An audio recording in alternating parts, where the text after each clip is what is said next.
Hey everybody, it's the Mad Master here. I am doing part two of this video series called My History in Metal. This is part two, and this is going to be a super long one. That's what she said. um, yeah, this is going to be a super long one because this is a lot of time that I wanted to talk about. So I wanted to do this video as I don't think I'm going to break this one up into parts, but we'll see. The first year, obviously, is 1989. This is kind of the beginning of the metal years for me. Like I said in the previous video, I wanted to be a scientist and inventor. That went all out the window in a pretty short time, at least for the most part. So, uh, so this next part. So this is what happened. All right. So it was actually January of 1989 that my brother was living with my father. They were not on the best terms because he was a juvenile delinquent. He'd smoke pot and make these weird instant potatoes and stick up the whole house. And, my parents were divorced. My dad got the house for some reason, whatever. I don't even know the circumstances of all that. So my brother was kind of living there and kind of not living there. It's hard to explain. And there was actually a guy that lived underneath this guy named, I'm just going to name him Pat. And he was kind of another juvenile delinquent, skid, Hesher, whatever. And I actually named the character and kind of based the character in role playing on this guy too, which is funny. So, which in some recent games that I've played. So this guy, Pat, was one of my brother's best friend, but also he had a friend called Gumby. And his real name was Jim, but he was this like sort of redheadish, kind of gawky looking guy that was sort of lived in and out of the house as well for some reason. But this is the funny part about Pat, because my father did not want him to live there at some point. Somehow he lived, I don't know if this was fall or winter, he would sleep in a sleeping bag under the crawl space of the house for like days. No joke. And then there was like this railroad, like not a shelter, but it was like some kind of railroad thing from back in the day, like down the street. He lived there. I don't know the whole story about this. This is real deal stuff. I mean, as far as that part, I don't know what that little shelter thing was, but he did live under the crawl space. I could confirm that. So, anyways, that's just a little note. But my brother listened to he really liked Led Zeppelin. He liked Judas Priest a lot, as previously mentioned. He was getting into some of the newer bands, like he wasn't really super into the hair metal bands. Now Gumby was into Poison, and that my brother hated Poison. But I remember that Gumby's tape, the Poison look with the cat dragged in. And I also remember the solo albums by Kiss for some reason that he had. I think he had actually a record, one of them. I think Peter Criss or something. Not my brother, but Gumby. I don't know what Pat was into. I don't even remember. But I think I do have a memory of... My father would work second shift at his newspaper job. So my brother had kind of free reign of the house during parts of the day. So there was one time, and I think it was later that year, that there was a period of time where he was playing I'm the Man by Anthrax, the EP, over and over again. But I don't know if that was before, because I was into metal by the time, I think that might have been the summer before. I'm trying to remember when that was released. Was it 87 or 88? He was playing it a lot. It got really annoying. And I hated it. I loved, obviously I loved metal, but I hated I'm the Man because he played it so damn much. He would just get high, play I'm the Man, and cook bad instant potatoes. That's what I remember. And then go to the bowling alley on Saturday nights to get laid. And I think he worked at Taco Bell at the time, but I don't know. I don't remember if he had it when he had the job or when he didn't, or when he dealt drugs or whatever. Just, keep in mind this is 30 plus years ago. Not, it's just... It's anyone's guess what the hell was going on some of the time. So because my dad felt sorry for him and decided to have him live with him for a while as in his late teenage years. But that's not important with the rest of this narrative and tale necessarily, any as far as what I'm going to get at with my life, because this is the most important part. So he turned 18 January 20th, 1989. I believe I did the math right. And my father did get him a present. I think he got him a couple of presents, but one of them in particular was a video cassette. And that video cassette was Iron Maiden, Live After Death. Because my brother did like Iron Maiden. He knew that. My dad knew that. He liked Judas Priest more. Just for the record, I know that he did. And that that video cassette was very important in this tale. It set the precedent for everything. And I'll get into that, in a few minutes here. But what had happened next is really interesting stuff. So I would stay the night at my father's, Saturday night, because of the custody thing, and then weekend, 1 day and a half or 1 day or whatever. And my brother would go out, hang out with his girlfriend or his whatever, trying to get laid at the bowling alley that was right down the street at the time. They moved the bowling alley a couple years later. But so, or got in his mother trouble or whatever, he's a teenager. Even if he was 18 at that point, I believe that's when he turned 18, if I'm doing it, like I said. So at that point, I was left alone, and I would stay up a little bit, I'd go to bed a little later. So midwinter, I didn't really have anything to do because my father was doing whatever he did in his room, at the time. I don't know. So it was because there was an upstairs. That's where he slept, and I slept on a couch somewhere, sometimes in this other like adjacent kind of room, sort of, by this attic thing. I don't exactly remember all the times. I think I'd know where I slept, but it wasn't on a bed. I think there was a futon or something that he had for me there, and it was upstairs as well. And my brother was upstairs as well, actually. So, and Gumby was in the room downstairs, but he was never home anyways. He was probably with my brother. God, this is so weird talking about this stuff. I don't care. I should have changed names. I don't need to change names because I'm not giving my brother's name or my family's name. So I could call people Gumby, even though that was what people called him. Gumby. So, and I did say his real name earlier anyways, but not his last name, obviously. So this was, the winter of 88 through early 89. And I would spend Saturday nights. We'd get a Tombstone pizza and watch a science fiction movie a lot of the time. That's what we were doing before. But, there was a new element because my brother was there. And, we'd do the same thing. I don't think my brother was usually around at that point. He was 18, so he could do what he wanted, sort of. Of course, he got into trouble, but that's another story for another time, maybe later in this video, in fact. So we, that's basically what happened. And I don't exactly remember all the stuff that I did back then. I don't remember everything I did, but I started getting bored on Saturday nights because my father was upstairs doing whatever, reading a book or whatever, and I was downstairs watching TV, Star Trek reruns, even Next Gen reruns would play some of the time too. So I got bored one night, I think it was February of 1989, and this was just on my own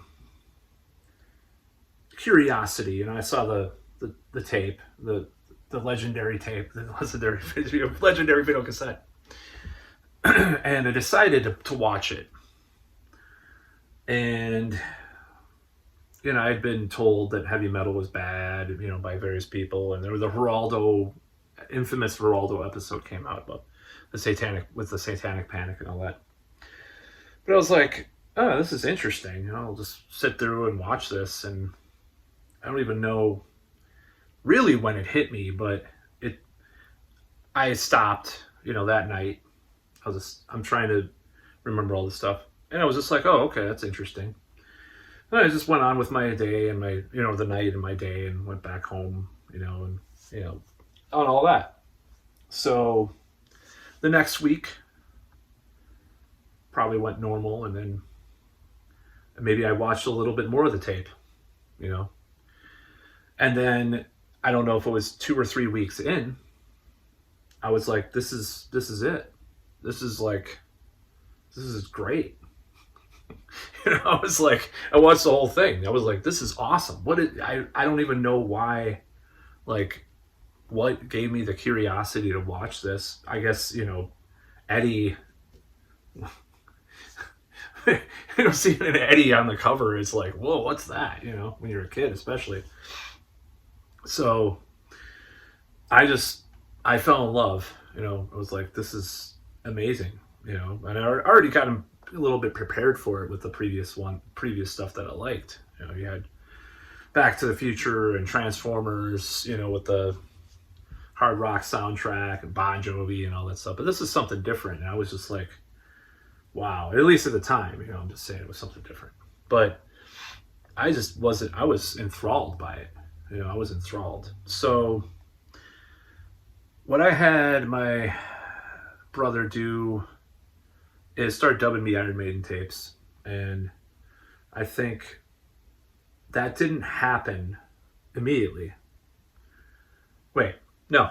Okay, so this is what happened. I'm trying to remember all this stuff as I'll talk. Spring break happened because this took me a while to get like on board with this. Not on board, but like admit that I liked it because I just kept watching it. I think it was kind of like not hate watching, but like ironic watching. I was ironic even at 10 years old, I guess. I hate this. I hate this music, So I'm trying to remember all this stuff. So it's kind of it is in my head and I remember. But I know that dubs didn't come till later, so that I correct myself because I remember specifically it was spring when I got some of the first dubs. So what happened was I went with the rest of my family, the other side of the family, to a trip to a certain state in the South with relatives that live there. And I begged my mother to buy me Live After Death on tape, on cassette tape. And this was a near miss because what happened was we went to, I think, Target, and I don't think Target was around as much.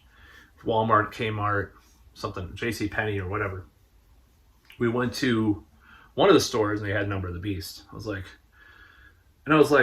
hey, she was going to buy that for me. I was like, I'm not sure. It took. So we were in the store, and we were walking around, and I was like, should I get this or not? And I'm glad I put it down because I don't think I would have gotten as fast into music or metal, for that matter, if it was Number of the Beast. I love the album, but I had to get that Live After Death. So we went to one more store. It was there, and I opened the cassette, and my cousin had this like little pink girly Walkman. And the rest of the trip, which was it was like a week and a half or 2 weeks or something, the whole trip. I don't know if it was that long, but it was super long for a spring break trip. This was spring break, by the way, like in March. And I just kept listening to it.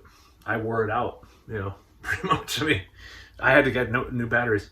I kind of just isolated myself from everybody in a way. In a certain way, I isolated myself, but it wasn't really that bad. But I just could not stop listening to it. I kept listening to Live After Death over and over again the whole trip. It was like the third day in, and I just listened to it on the way. Everywhere when we were going places and restaurants and crazy relatives, places. My grandmother told me, I don't know if that was the point where she told me it was satanic and stuff. And I think that was a little later because we went down to this state numerous times. But yeah, it was interesting, to just listen to this tape over and over again back then.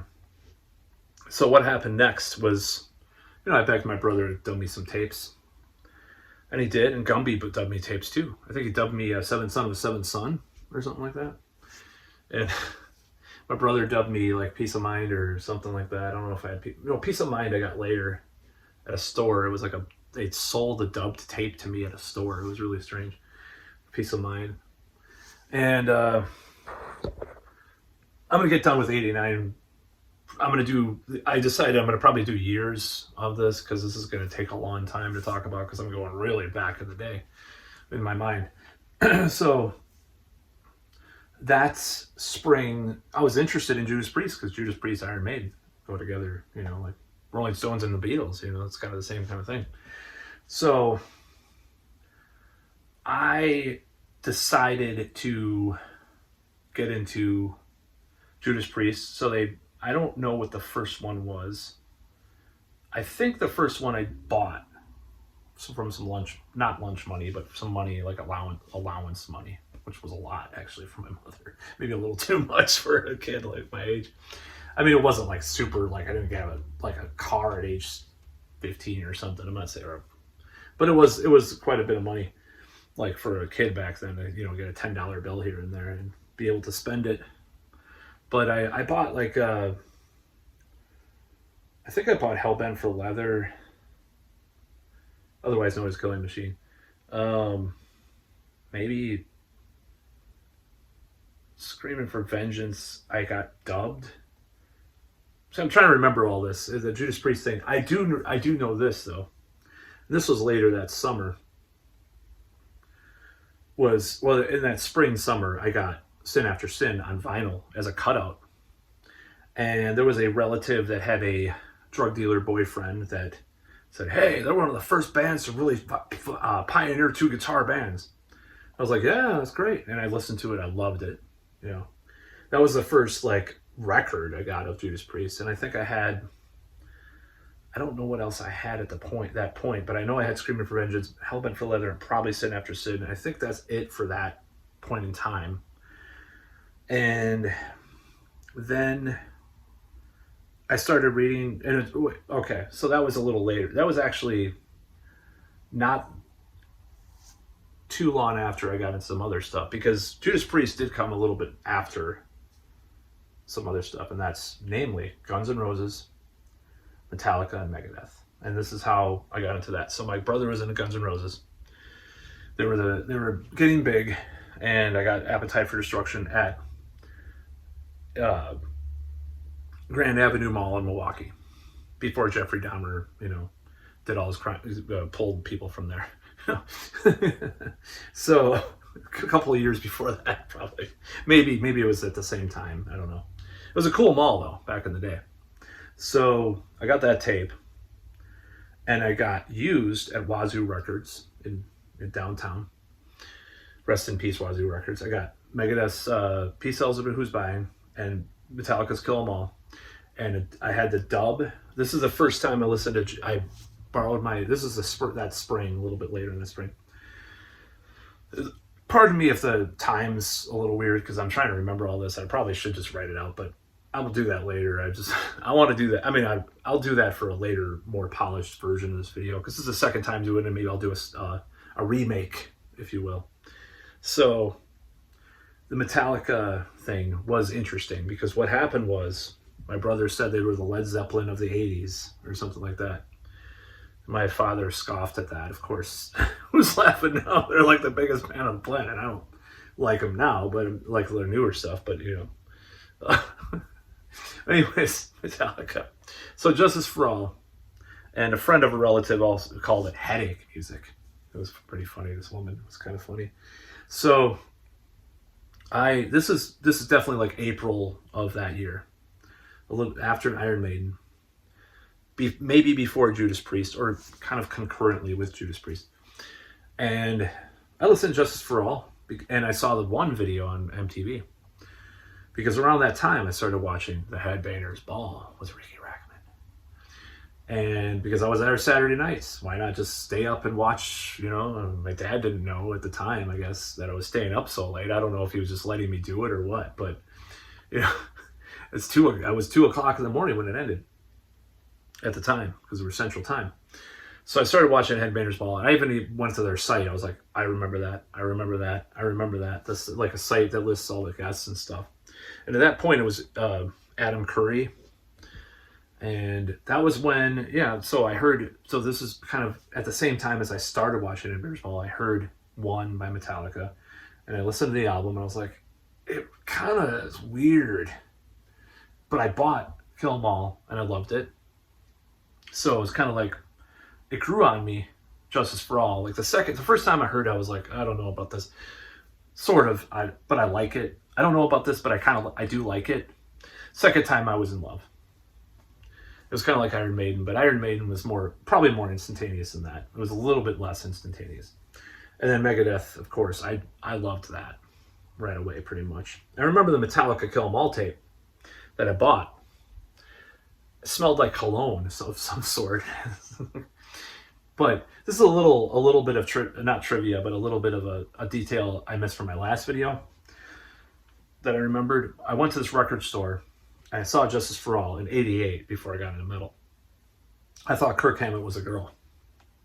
And I thought Ozzy Osbourne was a woman too in Shot at the Dark video. So, or not, yeah, that's exactly right. So that's kind of an interesting little detail that I missed from the last one. So yeah, I was really interested. And then I started was like, you know, it's kind of like awakening to something, and you see more of it around. And I was very interested in reading about metal. So that summer, I started reading this magazine, which I believe a lot of the writers went to Metal Maniacs, called Thrash Metal. So I saw it at a Kohl's supermarket. And I picked it up, and I read it. Talked about punk music, and I wondered what that was. I was like very curious about punk music. And so my brother was into this band, Suicidal Tendencies. They had been coming out with videos and stuff, and he was saying that it was punk music. My brother had a lot of different opinions and ideas, and some things that were totally, let's just say it was misinformation. Like, for example, he said that Dave Mustaine was a former member of the Sex Pistols. MOD stood for Metal on Drugs, and they did things to women on stage, which he was confusing WASP with MOD, which doesn't make any sense, but whatever. Well, forgive him for that. And Gigi Allen, because he said they pooped on stage too. It's like these three. MOD, Gigi Allen, and WASP were not the first same band, dude. I'm sorry. I can't remember. Maybe he said that about WASP. I don't know. Because there was the Headless Children was out by then. And he liked some of the Wasp, like Forever Free and the Real Thing, the Who cover. That was on a Headbangers Ball a lot by that time, and I liked it too. And Badlands by Metal Church. There was a lot of cool videos I saw, and I didn't get a lot of that music. I didn't like buy it or anything, but I liked seeing it, you know, even back then. But Suicidal Tendencies was different about that. So I picked up the Join the Army 12-inch, not Join the Army, Possessed to Skate. And there was this thing in me that was like, oh, skating, punk and metal. Wow, that's really cool. So I started buying, I begged them to buy me a skateboard. They bought me a Veriflex. I did get some better trucks and wheels and bearings for it later, but yeah, a Veriflex, which is like one step up from Nash, which is one step up from Banana Board. But back then, you would know what I'm talking about. If you knew what I'm talking about, you would be like, yeah, that's not terrible, but it's pretty bad compared to what you can get, you know? So because of this skater thing, because I was reading about it in magazines, I was like seeing it on TV, and I was like seeing people around, I was like, wow, that's awesome. So I think that was later that summer, or maybe into the fall, that I got a skateboard. Yeah, I think it was a little earlier. I think it was that summer. So that was all kind of happening all at the same time. It was just like one thing after another. Judas Priest, you got into Suicidal Tendencies, and you got into, skateboarding. And to conclude, I'm going to conclude 1989 pretty soon. My brother was kind of a bad influence on me. He was talking about getting the P word, getting laid, and, he would hide drugs from me. I mean, I knew that he was on weed because I smelled. It's me and my best friend at the time. We smelled this thing that was a roach clip, but we didn't know what it was. It was like this fudge like substance on this piece on this little safety pin. I was like, what is that? Or whatever. It was like a remains of weed in his tape container, actually, of all things. And all these tapes. And he liked Metallica. And I don't think he had suicidal tendencies on. I think he just liked it, and he used to talk about. Maybe he did. I don't even remember. I think I was the one that got really into it though. And he liked some of the hair metal stuff, like Bane Tango and L.A. Guns. Some of the sleazier stuff, and maybe a little Motley Crue. Early stuff. He did not like Poison. He didn't like Winger and all that stuff. He says, one of my favorite stories about him is his girlfriend at the time. Like a year later, whatever, when Slaughter and I hate to say it, but Lynch Mob was with them too. But Slaughter and like Winger and some of these bands played. He went with her, like Trickster, I think it was. He said he fell asleep at the show, like at this big hair metal concert. I don't remember what it was.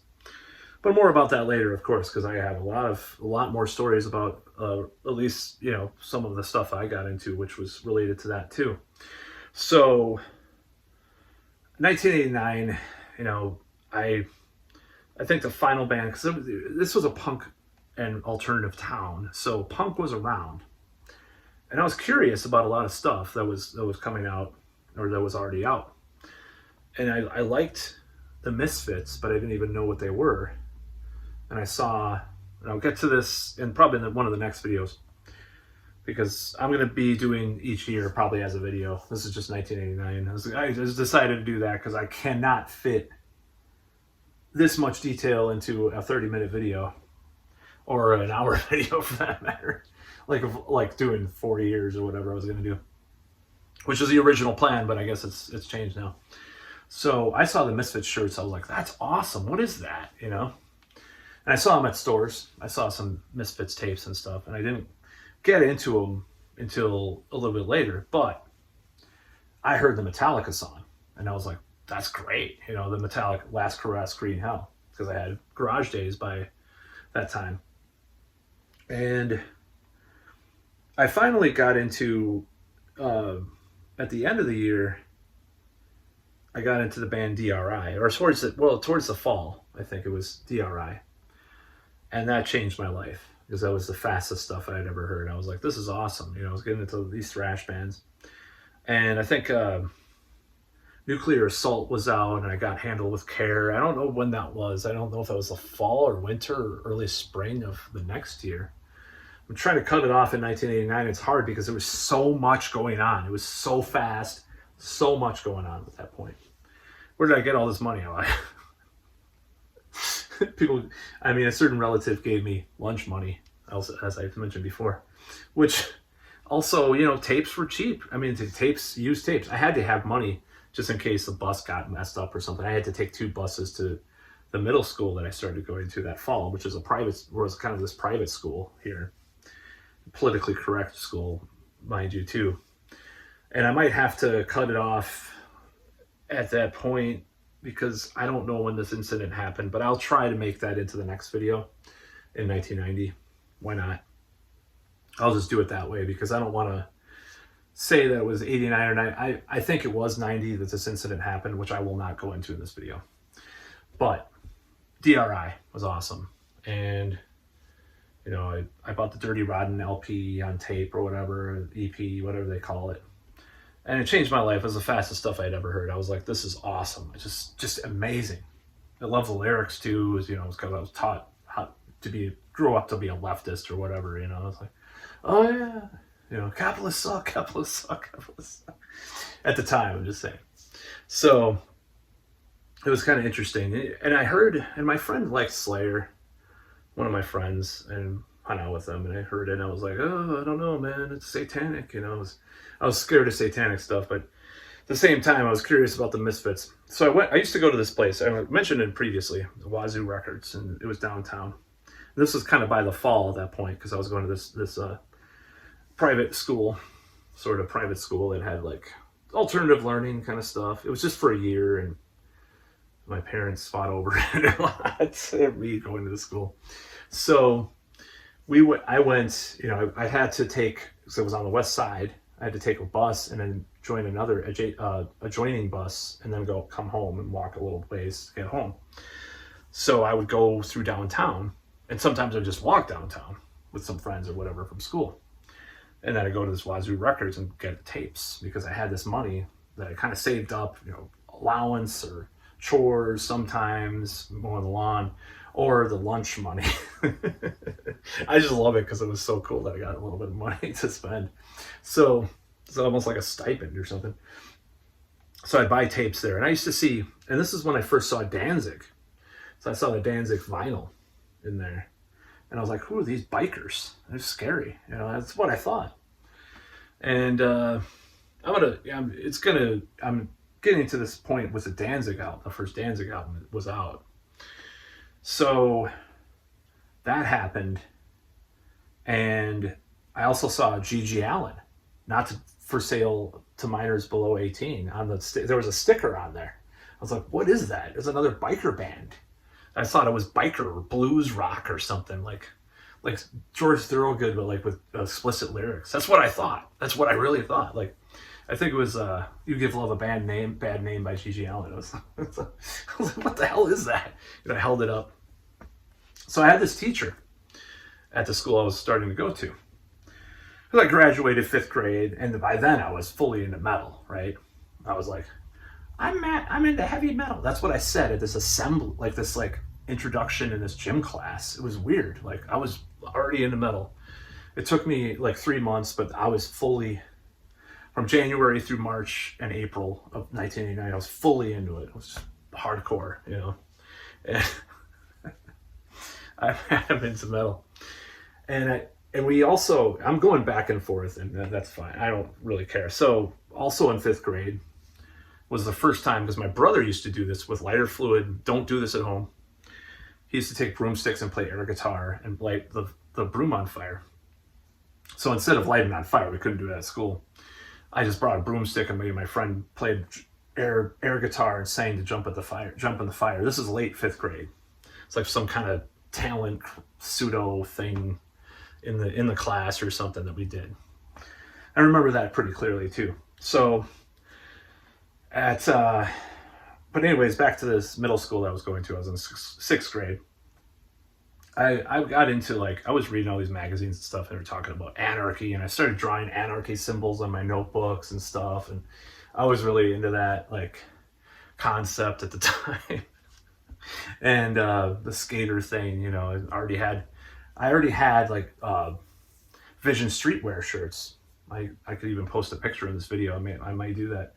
I had a Vision streetwear shirt, and we went on this trip to the same state that I was talking about earlier. And I had these little spikes and stuff. There's this famous picture of these Bermuda kind of shorts.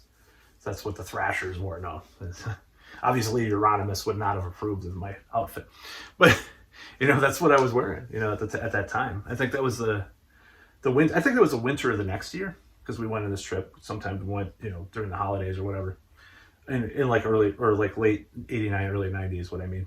So we, I got into all this stuff, and one of the last things to happen in late '89 was a relative. I'm trying to code this a little bit better, because I don't want to just throw anybody over under the bus either.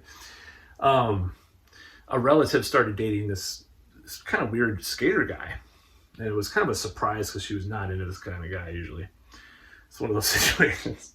It was only a couple weeks, but what did he have on his Walkman? He had Danzig 1, and I put it on, and I was like, wow, this is pretty cool. Well, it's kind of scary, but I kind of like it, and that was kind of the end of that segment, because the next one, of course, is 1990, and I'll be doing that pretty soon, because that'll probably take another half hour or an hour or so. 1990 was probably not just as a prelude, probably not as eventful in some ways as 89, because 89 was just bam, bam, bam, bam, all this stuff I got into. 90 was kind of, it's a little slower in that realm, because I kind of established the bands that I like. I got an Anthrax tape, I got Megadeth, Metallica, Iron Maiden, Judas Priest, Suicidal Tendencies. However, there's one factor in the next year, of course, that is Mr. Glenn Anzalone was a big part of that. Big part of the next year, which I'll get to, of course. But yeah, it was 1989 was the year. It was such, it's crystallized in me. And there was this couple that gave a relative of mine an acoustic guitar, and they gave it to me. I think that was a year or two before, and I didn't know what to do with it. I still have the strap from it, strangely enough.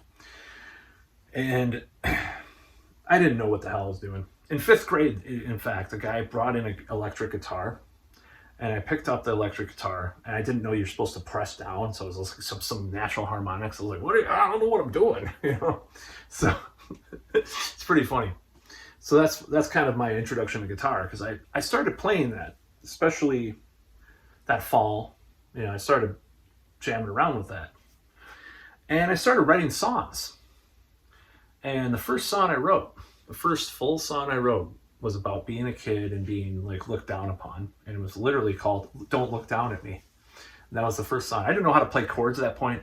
Sort of power chord inversion things that I did is like straight across the, I'll even show. Why not? Because I did this video before about this, but it was like, that was how it went. Oh shit. And didn't break a string. I just kind of plucked a string by accident. So that was the first song I wrote, and I wrote a lot more songs, which I'll get to the next video. Some very controversial songs, especially for someone that was only 11 years old, that I probably shouldn't share on a regular video necessarily, because it gets a little weird and perverted. Because I was already going through puberty, let's just face it. That's what we're going on. So that was kind of the year of 1989. It was just a blizzard of new music all the time. I bought as much as I could, you know, with not really an income for an 11-year-old, right? I dubbed as much as I could from my brother and Gumby, and later some other friends, some other people too, which I'll get to in the next video, of course. That's the classic story of Danzig, of course. Just giving you a little preview.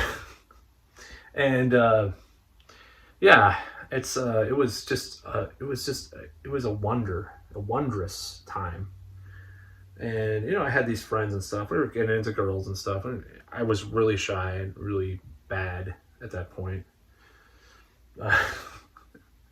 It wasn't really as painful at that point. Of course, I believe that fall we went to this place called the Roller Drum, me and two friends. And unfortunately, they asked these two girls to dance. They said yes, and I did one, and she rejected me. And that set the precedent for the whole life. I'm just kidding. Probably did some extent. So, at least some of the failures that I've had in life, you know. So I really would have liked to go on back and ask 4 more girls and dance with one of them. You know, they played all the crap at the time that was popular in the roller skating rinks and stuff. But that was, you know, that, and I recall that happening. And I think that fall and winter, I also saw the movie They Live in the theater at the budget seats, and that changed my life too, because I was like, whoa, I was tripped out by it for years afterward. It's like, because I got a lot of this stuff even as a kid. You know, I used to read Isaac Asimov and stuff, and I was just like, I kind of got messages pretty decently some of the time. I kind of had this cognizant awareness of seeing things like that, so it was pretty cool. But yeah, it was kind of relegated to the thrash, punk, and metal thing. But then this teacher at the school I was going to heard that I wanted to hear some punk, so he dubbed me the Sex Pistols, Nevermind the Bollocks, along with all this other stuff, which at the time was not the greatest, because it was kind of like some of the like Talking Heads, and you know, some of that stuff I don't like as much. The Sex Pistols, though, I listened to that side. It was just one side of the tape that had Nevermind the Bollocks, I believe. I listened to that all the time. And on this trip to that state that I talked about earlier too, I listened to that. That was what I was listening to that time, some of the time. Or actually, we went to Chicago. I can't remember all the stuff. There was a lot of a lot of trips as a kid. You know, we went on a lot of trips back then. Not acid trips, thankfully. So, but that was kind of that fall and that winter. I was getting into that stuff, and just there was a lot of hijinks and stuff. With friends. We'd play Truth or Dare once in a while. It was a lot. It was a lot of fun as a kid. I was still a kid, wasn't a teenager, but I was just a kid into metal. A kid into metal, and that was a cool moment. And at that point, I was very scared of like satanic stuff. I was kind of a Christian, I guess, loosely new agey kind of Christian because of relatives and stuff. I just thought, I don't know what I thought at the time about that. And that kind of played a role for a long time, honestly. And I've done videos about that before, but I'll go into it in these videos too, because I'm wearing like a Salter Satanic fan right now in solitude. So that kind of wraps up 1989.